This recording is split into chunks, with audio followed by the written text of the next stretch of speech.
Hammaga salom, bu qaror loyihasi. O'zbekiston Respublikasi Prezidentining yaqinda qabul qilingan 152-son farmoni mamlakatimizdagi bog'cha yoshidagi har bir bolaning teng imkoniyatlarga ega bo'lishiga qaratilgan. Birinchidan, endi har bir bola o'zining rivojlanish elektron kartasiga ega bo'ladi. Bu kartada uning barcha yutuqlari va egallagan ko'nikmalari saqlanadi.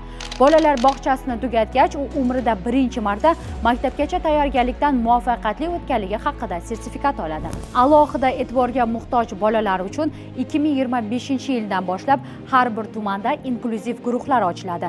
Tarbiyachilar, dezinfektologlar va yordamchilar bunday bolalar bilan ish olib borgani uchun maxsus ustama haq oladi.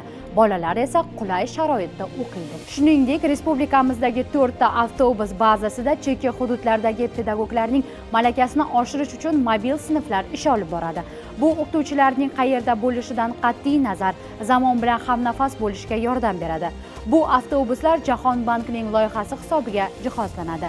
Bu esa ta'lim sohasidagi xalqaro hamkorlikni ta'minlaydi. 2025-yildan boshlab bog'chalarni qurish va rekonstruksiya qilishda energiya tejamkor materiallardan foydalaniladi.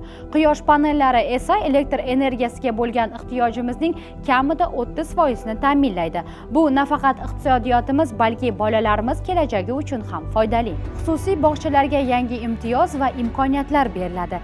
Imtiyozli kreditlarning qaytarish muddati 5 yilga uzaytirilib, faoliyatni davlat maktablarining bo'sh turgan uchastkalari asosida ham tashkil etish mumkin bo'ladi.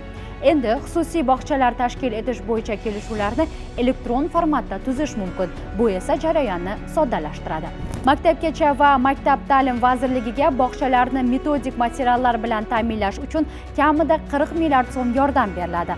Ota-onalar esa maxsus axborot tizimidagi shaxsiy kabinetlar orqali farzandlarining rivojlanishini kuzatishlari mumkin. Sifatli maktabgacha ta'limni ta'minlash orqali biz kelajakni quramiz. Ushbu farmon nafaqat hujjat, balki O'zbekistondagi har bir bolaning bolaligini yorqin va xavfsiz qiladigan harakatlar rejasidir. Bu qaror loyihasi edi. Keyingi efirlarda ko'rishguncha.